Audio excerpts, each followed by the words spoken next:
Bien, Ya. estupendo.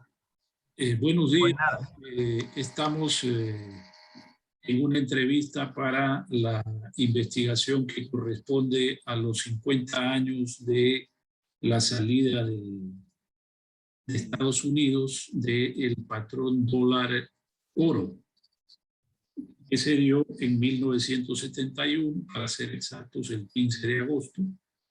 Hace poco se cumplieron los 50 años, pues no fue una celebración, pero algunos medios sí lo comentaron porque fue un cambio en el orden monetario mundial en el que se dejó de lado, o ya se lo había hecho en la práctica a partir de los años 50, cuando se empezó a financiar los déficits de la balanza de pagos de los Estados Unidos a través de emisión monetaria.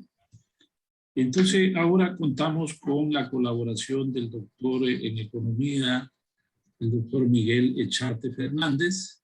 Él tiene experiencia en el ámbito docente, académico, en universidades ecuatorianas, tanto en universidades españolas. Entonces vamos a contar con su opinión académica al respecto de estos temas. Entonces, bienvenido, doctor. Le agradecemos la colaboración. La primera pregunta está en la referencia de que en qué medida el acuerdo de Bretton Woods resultó con los objetivos que se había planteado en esa conferencia monetaria y financiera, que pues nos dio el nuevo orden económico internacional después de la Segunda Guerra Mundial. bueno, pues muchas gracias, Fabián, por la entrevista.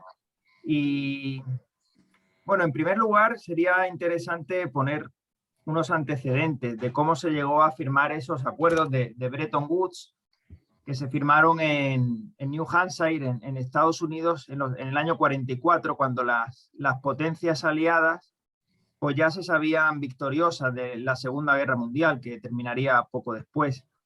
Y la idea era, por parte sobre todo de Estados Unidos, organizar el sistema monetario de posguerra, porque se entendía que en la época previa, en los años de entreguerras, los años 20 y 30, pues se había producido pues, un entorno de tipos de cambio flexibles, de nacionalismo monetario y de cierta guerra de divisas, junto a la guerra comercial que se practicaba también. Tener en cuenta que después de la Gran Depresión, pues en los años 30 Estados Unidos empezó una política de subir aranceles, el Hawley-Smooth y otros aranceles. Entonces se practicó una especie de guerra comercial y también de guerra de divisas, donde cada país buscaba depreciar su moneda para exportar más. Entonces se consideró que eso fue un clima que provocó, junto con otras causas, porque obviamente la Segunda Guerra Mundial tiene causas de nacionalismo y de muchas otras ideologías que circulaban en los años 30 por el mundo occidental, pero también causas económicas y fundamentalmente pues esa guerra entre naciones por, digamos, pues hacerse con posiciones de mercado más favorables en el comercio internacional. Entonces, en Bretton Woods lo que se hizo fue fijar un tipo de cambio de $35 la onza de oro para las transacciones entre bancos centrales. Una especie para dar estabilidad al comercio internacional que no había tenido en las décadas anteriores. Y luego también pues, surgió de esas conferencias el FMI y el Banco Mundial, que son dos organismos económicos internacionales muy importantes. Entonces, el Reino Unido pues, llevaba la representación John Maynard Keynes, que luego moriría poco después. Pero el plan que salió adelante fue el de Harry Dexter White y el de Estados Unidos, porque a partir de ahí Estados Unidos ya se convierte como en la gran potencia mundial con la hegemonía en su propia moneda, el dólar, y porque también era el país que más reservas de oro tenía en Fort Knox, y bueno, se puede considerar que era la gran potencia. Obviamente estaba la Unión Soviética por otro lado, que fue la Guerra Fría, pero del mundo capitalista, desde luego, Estados Unidos salió como vencedora. Entonces, sí, durante 2 décadas fue Este, exitoso, para Estados Unidos fue muy exitoso durante esos años 50-60, que es el capitalismo dorado de Estados Unidos, los años después de la Segunda Guerra Mundial. Miguel, el tema también que corresponde a la producción real, también creo que tenía una fuerte potencia Estados Unidos en la parte productiva. Creo Sí, que como se había involucrado de manera distante a la guerra, pues digamos, su parque industrial lo tenía intacto y obviamente estaba produciendo, ¿no? efectivamente, las bombas cayeron sobre ciudades europeas, Londres, Hamburgo, Dresde, pero Estados Unidos no se vio afectada su propio territorio y tenía una capacidad industrial enorme. Era capaz de fabricar portaaviones, barcos a una velocidad pues impresionante, y eso fue un poco lo que decantó la guerra a favor de los aliados, ¿no? Es decir, los alemanes podían producir muy buenos tanques, pero Estados Unidos a lo mejor eran de peor calidad, pero eran mucha más cantidad. Entonces, en los campos de batalla, pues eso se notó. Sí, ya Estados Unidos desde la Segunda Revolución Industrial, pues demostró un poderío industrial gigante, vamos, enorme. Sí, sí. En ese sentido, hay teóricos que señalan que el funcionamiento fue eficiente del modelo Bretton Woods hasta la década del 50, cuando Estados Unidos pues, empieza a tener demasiados gastos y a financiar su déficit de balanza de pagos con emisión monetaria.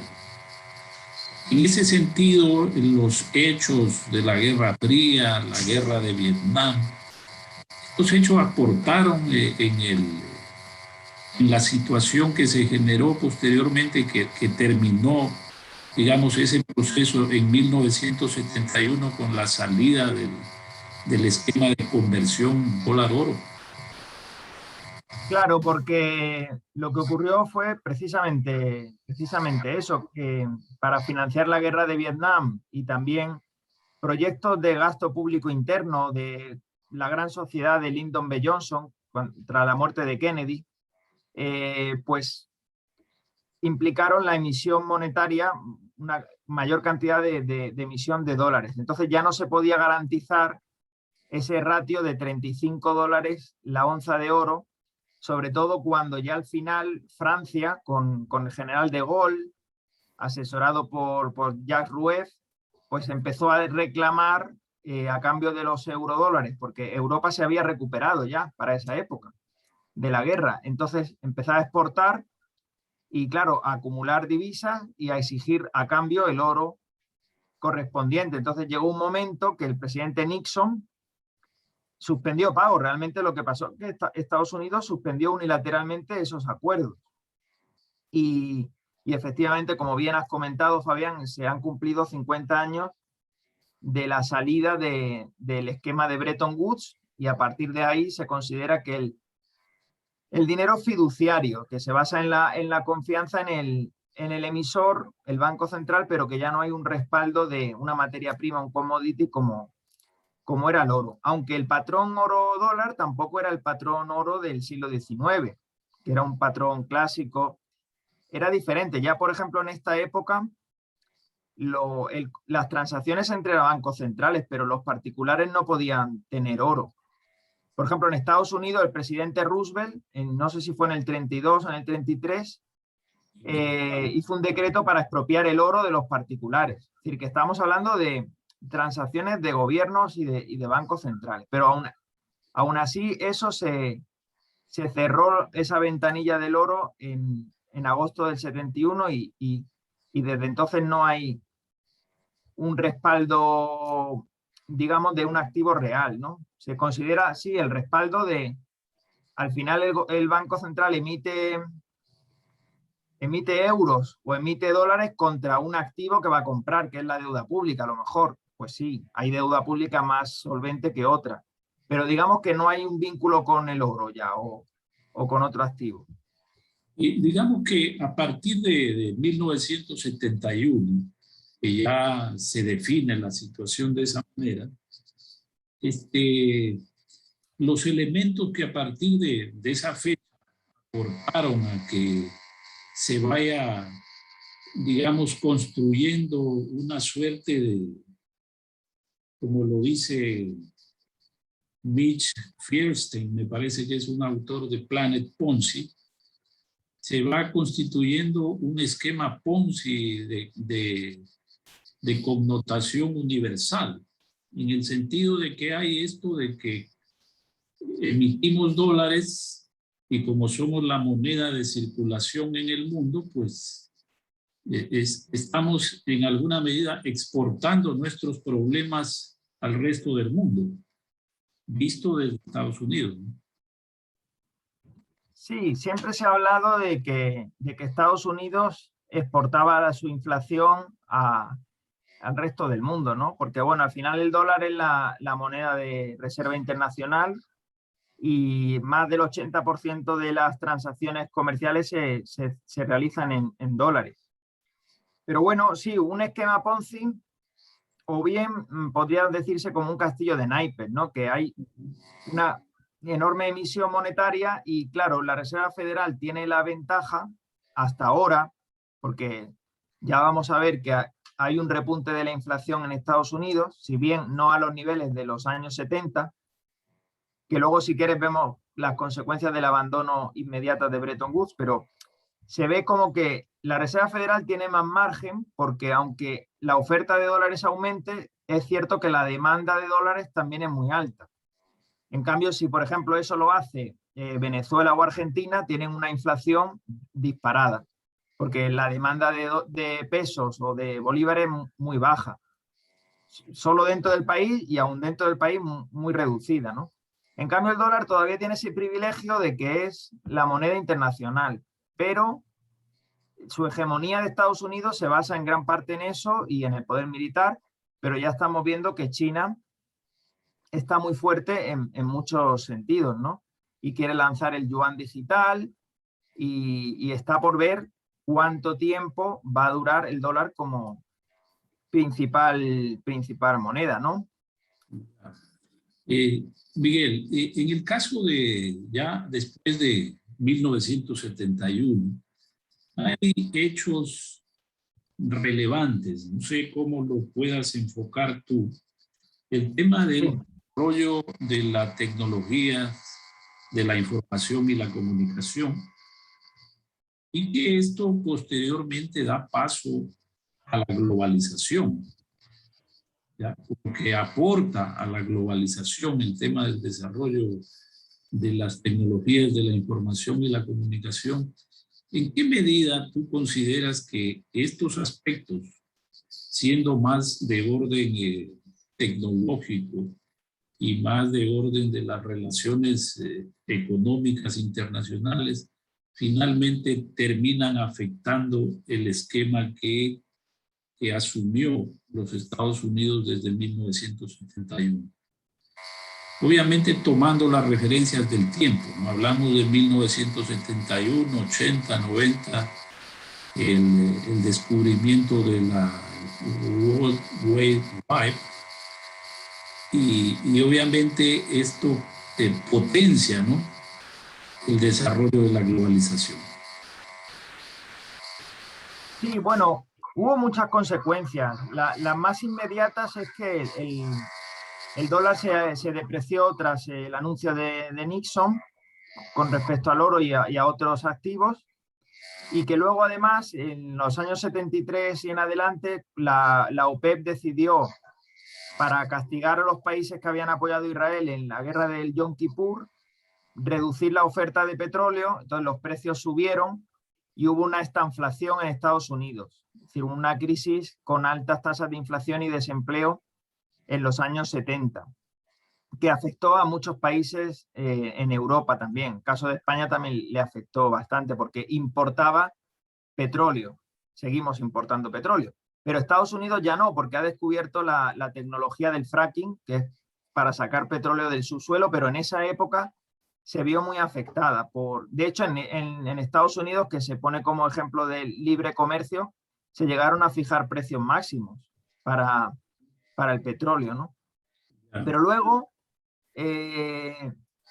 claro, aparecen las tecnologías de la información, es muy relevante, sobre todo la globalización financiera a partir de los años 90, cuando cae el muro de Berlín, la Unión Soviética. Ahí sí Estados Unidos es la única potencia, digamos, mundial. Y coincide con la incorporación poco a poco de China y la India a los mercados y sobre todo el auge de Internet y la productividad se disparó enormemente. Pero luego también, a pesar de eso, que era una época de cierta liberalización económica, apertura comercial, también hubo algunas crisis, sobre todo, por ejemplo, en México, la crisis del tequila del 94, donde intervino el FMI para rescatar, porque se devaluó mucho el peso, luego las crisis del sudeste asiático, la crisis de 2001 en Argentina. O sea, ahí el papel del FMI empezó a crecer mucho a la hora de rescatar o no a ciertos países que tuvieron problemas de devaluaciones, ¿no? Y bueno, pues son muchas décadas, pero si quieres que nos centremos en algún punto, lo podemos tratar. Ya, principalmente es el tema de la globalización, que de pronto todos estos aspectos que fueron sucediéndose, que se dinamizaron en el 90, y cuando llegamos al 2000, yo tomo como un hecho muy relevante el ingreso de China a la Organización Mundial del Comercio, ¿ya? Sí. Y entra pues en condiciones de país en vías de desarrollo y con unos regímenes arancelarios favorables, digamos, para China. Sí, Entonces, efectivamente. China entró en el año 2001 en la Organización Mundial del Comercio. Entonces, es un hecho muy importante porque, bueno, pues como se sabe, pues China es un régimen de partido único, partido comunista, pero ya desde la muerte de Mao con Deng Xiaoping empezó a abrirse al capitalismo desde el punto de vista económico. Entonces sí que ha progresado mucho en términos de sacar de la pobreza a gran parte de su población, pero evidentemente se insertó en los mercados internacionales y se ha centrado mucho hasta ahora, porque está cambiando su política, en crecimiento basado en exportaciones. Se devaluaba el yuan, se ponían aranceles, se fomentaba las exportaciones. Ahora, como ya la población se ha ido enriqueciendo, una clase media pujante, se busca más un crecimiento hacia adentro, basado un poco más en la demanda interna, ¿no? Que ahora estamos viendo cómo se está demandando muchas materias primas por parte de China, pero bueno, eso es paulatino, eso no es de un día para otro. Pero se ha basado sobre todo en la fábrica del mundo, ¿no? En fabricar a bajos costes y vender su producción en otros mercados. Miguel, en ese sentido, y abarcando lo que mencionábamos antes, el tema de la globalización, el ingreso de China a la Organización Mundial del Comercio aporta mucho en la deslocalización de la producción, ¿no? Que de aquellos sectores del mundo de pronto donde resultaba más caro producir, buscan China o los países del Asia, obviamente aprovechando las condiciones que les ofrece. En ese sentido, esa deslocalización, ¿cómo afecta a los intereses norteamericanos? En el sentido de que eso también aportaría a disminuir la fortaleza del dólar. Pues sí, es muy buena pregunta. Es lo que ha estado pasando, ¿no? Lo que la administración Trump pues se lamentaba, ¿no? De que gran parte de las compañías pues, llevaban tiempo, claro, que se iban a China a fabricar. Por ejemplo, los ordenadores, las computadoras de Mac, los móviles, los iPhone, los celulares, pues se fabrican en China, aunque el diseño sea de California, ¿no? Entonces, por los bajos costes laborales, la menor regulación, por otras ventajas, ¿no? Entonces, evidentemente, pues eso le hace un daño importante a la economía norteamericana, porque además, al principio China no tenía el know-how, la tecnología, el saber hacer que tenía Occidente, que tenía Estados Unidos, pero ya en 20 años se han adaptado perfectamente y ya son capaces no de copiar la tecnología, sino de crear nueva tecnología a partir de esas ideas, ¿no? Entonces, ha salido muy reforzada China de atraer ese conocimiento, ese capital de Estados Unidos. Entonces, sí, es un proceso que, bueno, también luego China pues lo irá perdiendo si llega a enriquecerse, pues a lo mejor sale más barato producir luego en otros países del sudeste asiático, pero durante varias décadas efectivamente ha traído gran parte del capital, ¿no? Lo que pasa que, bueno, ahí hay una disputa entre el dólar y el yuan. También hay que tener en cuenta que todos los países han desarrollado una política más o menos expansiva en las últimas décadas, unos más que otros. Pero, por ejemplo, Trump acusaba a China de devaluar el yuan, pero a la vez intentaba que la Reserva Federal tuviera bajo los tipos de interés y desarrollara los quantitative easing, ¿no? de la Reserva Federal. Entonces, todos han intentado un poco, sobre todo, ahí el factor clave fue la crisis de 2008, porque la crisis de 2008 hizo que, bueno, ahora se está planteando, una de las gigantes de China, que es Evergrande, de la inmobiliaria, va a quebrar. Entonces, ¿la va a rescatar el gobierno o se va a dejar caer como Lehman Brothers? Y ahí los bancos centrales tienen un papel clave porque son los que proporcionan financiación en esos países, porque en Europa no se puede, porque en Europa, como adoptamos el euro, pues España no tiene soberanía monetaria o Italia. Entonces es más complicado, pero estos países pueden tener esa tentación de voy a rescatar una empresa o voy a inyectar liquidez, pero eso ya está provocando inflación, que si queréis lo comentamos.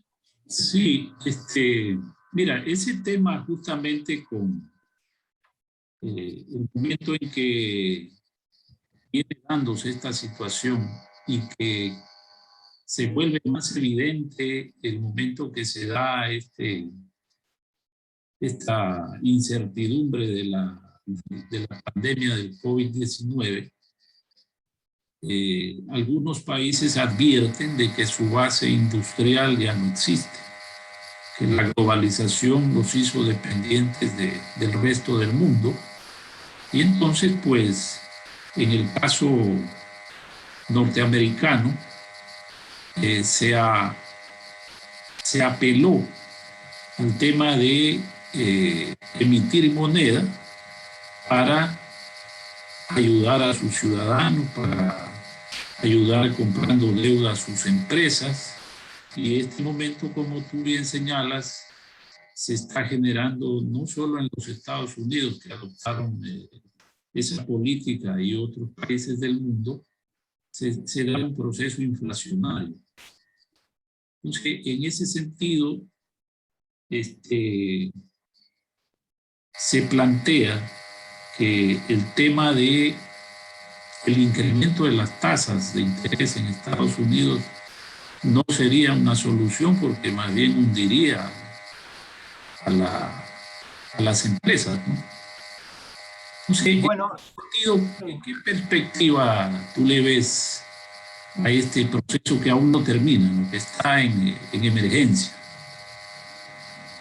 sí, bueno, las tasas el IPC en Estados Unidos lleva varios meses por encima del 5% y en Europa también está subiendo.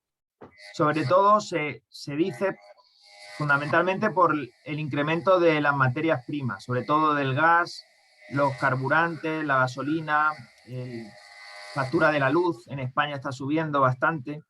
Entonces, pero claro, eso se debe en parte a la reactivación económica después de la pandemia, es decir, que hay un exceso de demanda que no se ha podido cubrir por los productores de esas materias primas. Por ejemplo, hay crisis de semiconductores, hay escasez de contenedores, hay escasez de aluminio, están subiendo muchas materias primas. Pero también no hay que olvidarlo por toda la política expansiva de los bancos centrales de los últimos años. Entonces, los bancos centrales están en una encrucijada porque si no suben los tipos de interés o lo que puede pasar también es que reduzcan la compra de activos, que es otra forma del tapering, que es reducir las operaciones de mercado abierto. Si no hacen eso, si no suben los tipos de interés o reducen las compras, la inflación se va a disparar. Y tienen un estatuto, un objetivo del 2%, aunque lo han flexibilizado por la pandemia, pero el IPC del 2% anual. Entonces, si no hacen eso, provocan inflación. Pero si lo hacen, lo que señalaba Fabián, que si suben los tipos de interés, los gobiernos muy endeudados por la pandemia, pues la soga al cuello. Es decir, porque imagínate, España tiene el 120% de deuda sobre el PIB. Italia 130, Japón más del 200, Estados Unidos no recuerdo, pero si suben los tipos de interés, obviamente los deudores se van a ver muy afectados, pero claro, pero tampoco pueden mantener esta situación por mucho tiempo. Entonces por eso digo que es una encrucijada y que no hay salida fácil al problema. No. Yo no tengo desde luego la receta, pero es un problema importante, sí. Algunos comentan y hablan del reseteo de la deuda. De pronto, sí, haciendo alusión a una historia que hay en parte de que en Babilonia se hacía esto de que había una época de jubileo de las deudas. Sí. Eso. Bueno, aquí se llegó a proponer el gobierno italiano, bueno, un asesor del gobierno italiano propuso que se condonara la deuda de la época de la pandemia, y luego hubo un informe de varios economistas con Tomás Piketty a la cabeza que también lo proponían. Pero salió la presidenta del Banco Central Europeo, Christine Lagarde, negando esa posibilidad porque, claro, a corto plazo tendría un efecto positivo para los países que se han endeudado, lógicamente, pero la cuestión es quién te financia luego si pierdes la credibilidad de que en un momento dado te pueden hacer una quita de la deuda. ¿Y qué pasaría con el balance del Banco Central Europeo que ha comprado esa deuda? Porque el balance del Banco Central, su activo, se reduciría mucho y el pasivo el mismo. Entonces, podría poner en peligro al euro.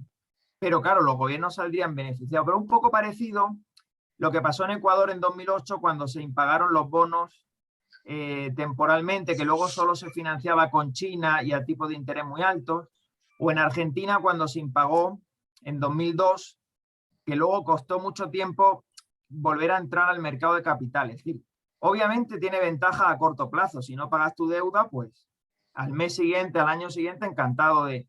Pero el problema es un poco de largo plazo. Pero ahora en la coyuntura estamos muy pendientes del corto plazo y ahí China nos gana porque tiene una mentalidad más a largo plazo, ¿no? Bueno, Miguel, muchas gracias por tus comentarios y por agradecerte, ¿no?, el tiempo que nos has facilitado. Yo creo que estos temas están diríamos, en ebullición. No hay todavía unas respuestas muy definidas en el entorno.